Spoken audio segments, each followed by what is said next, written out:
We're continuing our journey on Jedha. This time, we're tackling one of the most iconic sequences in the entire movie. The moment when Saw Gerrera's rebels ambush the Empire in the city streets. This scene is already incredible on its own, but with all the extra backstory we now have from Andor, it hits even harder. We understand more about Cassian, about the rebellion, about the cost of fighting back. It turns what could have been just a cool action sequence into something way more layered and morally messy. And that's exactly what I wanted this MOC to feel like. Layered, chaotic, and full of little stories. I have two goals for this MOC. Goal number one is to create a custom Imperial combat tank. LEGO's official version is obviously way oversized and lacks a lot of the small details, so I want to build something more properly scaled but still packed with greebles and texture. Goal number two is to incorporate some small interiors into the MOC. Little cross sections of Jedha that you can peek into from the sides and see different parts of the city, almost like hidden vignettes. Here is a rough sketch of the MOC. The color palette will consist of tan, dark tan, medium nougat, light bluish gray, white, black, olive green, with additional accent colors sprinkled throughout to bring it to life. That's enough talking for now, let's get to building. The build starts as always with large plates for the base, all connected with a healthy amount of filler brick.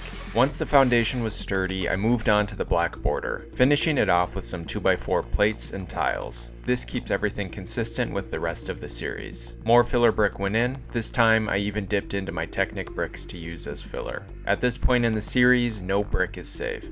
With the structure solid, I started fine-tuning the terrain technique I've been using throughout the series, where studs peek through a different color to mimic layers of rock and worn-down surfaces. For this Jedha MOC, I'm again using dark tan as the base color and medium nougat as the accent to match the previous Jedha build. That consistency really helps tie the two together visually. I also began experimenting with rounded pipes running along the sides using a similar technique. The idea is that these pipes feel like they're half buried underground, feeding into hidden interior spaces. Once that was established, I moved back to the ground using wedge plates and rounded tiles to break up the surface and give it a more natural and uneven feel.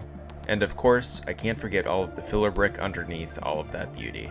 These two colors together, dark tan and medium nougat, are such a perfect match for Jedha. The textured ground really started to come together, even though there were still some patches I needed to cover with larger plates.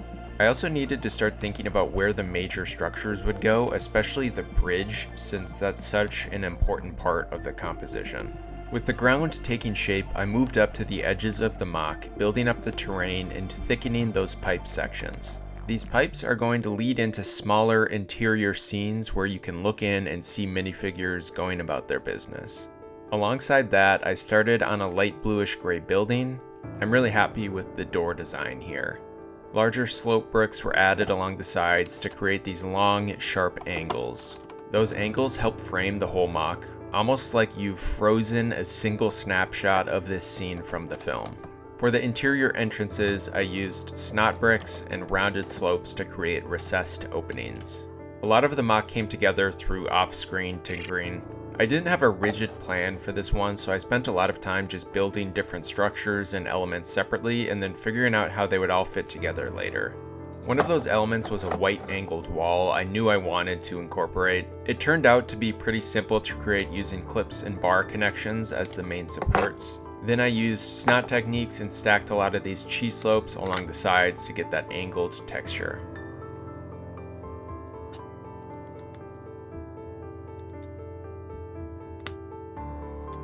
On top of that, I built an angled balcony that sits above the white wall. Some modified bricks add texture, and for the balcony's window, I used those ladder grill pieces I picked up on that earlier LEGO store trip. They're perfect for this kind of grungy sci-fi architecture.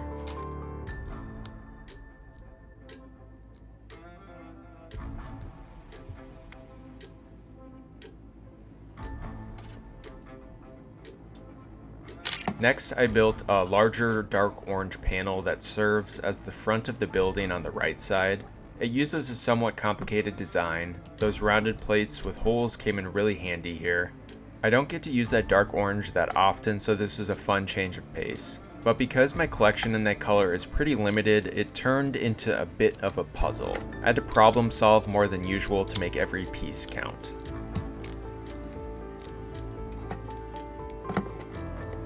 Another fun section uses a bunch of small panel pieces on their sides. They're attached to snot bricks and rotated in alternating directions with tiles slid between them. It creates a really cool, detailed look.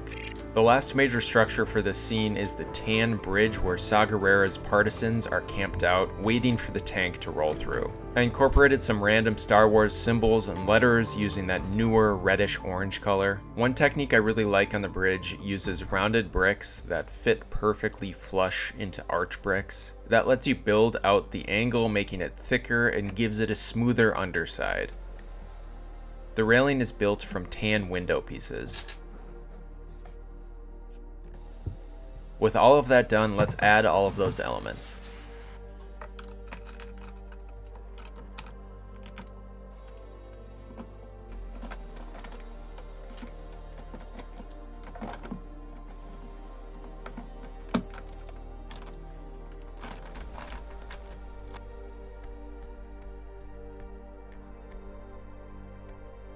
Once the major structures were in place, I returned to the white building to refine it further. I really like how it's shaping up so far, especially that gray window panel. It made me want to push the design further, so I decided to add another angled wall and balcony to complement the first one. After that, the white building felt much more complete, so I shifted my focus back to the gray building beside it. This MOC was tough in that I kept bouncing from one area to another, only adding a little bit at a time. It made the whole process feel really tedious and a grind. Out of all the MOCs in this series, this one definitely took the longest to build. Once the larger shapes were set, it was time to finish all of the dark tan tiling on the ground. The top of the gray building came next. I added a bit of dark tan weathering to break up the surface. Then I finished the next section of the white tower, adding electrical boxes on each level to make it feel more functional. The back tan wall was built up to match the bridge's design, so everything feels more connected. Above the courtyard area, I strung some wires and lights to hang down and add more visual interest. Throughout all of this, I kept adding little details to the interior on the left and various other parts of the MOC. I was constantly bouncing around and never really focusing on just one thing at a time, which, fun fact, makes recording voiceover for it kind of a nightmare. This is an example of a build that did not come together in a clean, linear way. It's pretty messy, actually, and that's realistic. Not every MOC is smooth, and not every build allows you to achieve a flow state. Just look at how wonky the back of this section is. It's not even level. The interior on the right got some special attention. I used tan bar pieces to cover up the back of that large, dark orange panel. A bunch of brown windows went in to create vertical slots where I could place more bar pieces that represent scrolls or sacred Jedi texts. In my head, this area is a secret worship space, somewhere people can pray to the Jedi and the Force and hide from the Empire. Maybe the Guardians of the Whills come here for worship. I added a brown robed minifigure to represent an ancient Force user, along with candles, kyber crystals, and other small details to make the area feel sacred and mysterious. For the top of these buildings, I used the same design throughout. Hinge bricks on top of a brick and a plate, followed by another hinge brick, and then repeat that pattern until you can fold it into a circle and connect it. It creates a really cool rounded design. On top of that, I placed large rounded bricks that give the rooftops more volume.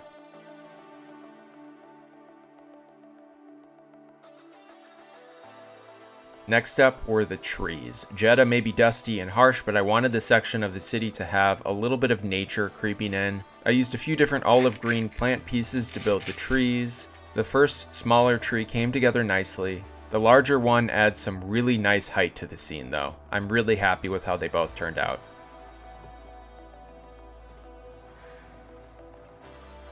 Before adding the final details and minifigures, I needed to finish the combat tank, which was my initial goal for this MOC. This build is important because it's the main focal point of the whole scene, and it's a really integral part of this moment in the movie. For the main frame of the tank, I used a lot of plates to lock in the overall shape and size I wanted. The sides got plenty of greebles and texture, and the back is covered with grill pieces to mimic vents and exhausts. I'm especially happy with the angle on the front armor. Using those slopes with grills created a really aggressive dynamic shape. Alright, let's speed run the rest of this thing. Fast forward, let's cue some building noises now.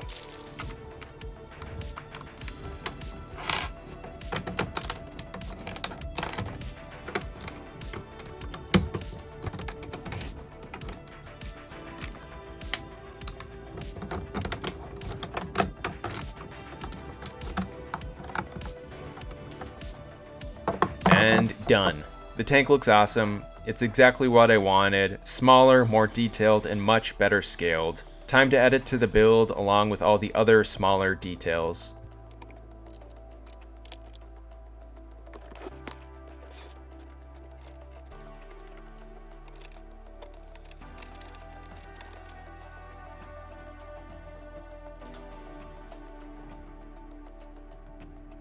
The minifigures in this MOC are all made from real LEGO pieces. I snuck in Jin and Cassian, with Cassian in his iconic navy jacket.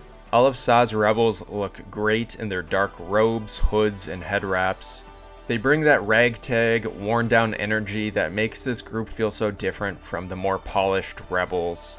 The Imperials look smug and menacing as they should, and the other Jedha citizens scattered around the build really help sell the idea that this is a living, bustling city caught in the middle of something explosive. Now that the minifigures are placed, here is the finished Jedha MOC. Whew, this was a tough one. It's the MOC that took me the longest to build so far in the series, and it didn't come together in a storybook way. The build process felt clunky and disjointed. There were lots of moments where I didn't have many ideas and I never really hit that solid flow state. It's kind of funny that for one of my favorite scenes in the movie, I wasn't feeling particularly creative, but for that last Jedha MOC I did, which was based on such a tiny moment, I felt so much more inspired. Despite all of that, I'm still really happy with this final result. I think the MOC is very unique looking. It absolutely reminds me of Jedha, and I managed to put my own spin on it, which was definitely the goal. I mean, that's kind of my goal for most MOCs, is I always like to put a little bit of my own spin on it. It may not be 100% accurate, but I still really like it. I especially really like the trees, the tank, and the color palette overall. The ground design does look fantastic too. I've already really improved that technique a lot since the earlier builds. One of my favorite parts is the light bluish gray angled walls on the sides. They give the MOC a really strong visual frame. I do really hope you enjoyed the video though, and the honesty about the build process. Again, not every MOC is smooth, and that is okay. We're not leaving Jedha just yet. We have one more stop here. Stay creative, everybody, and I'll see you soon.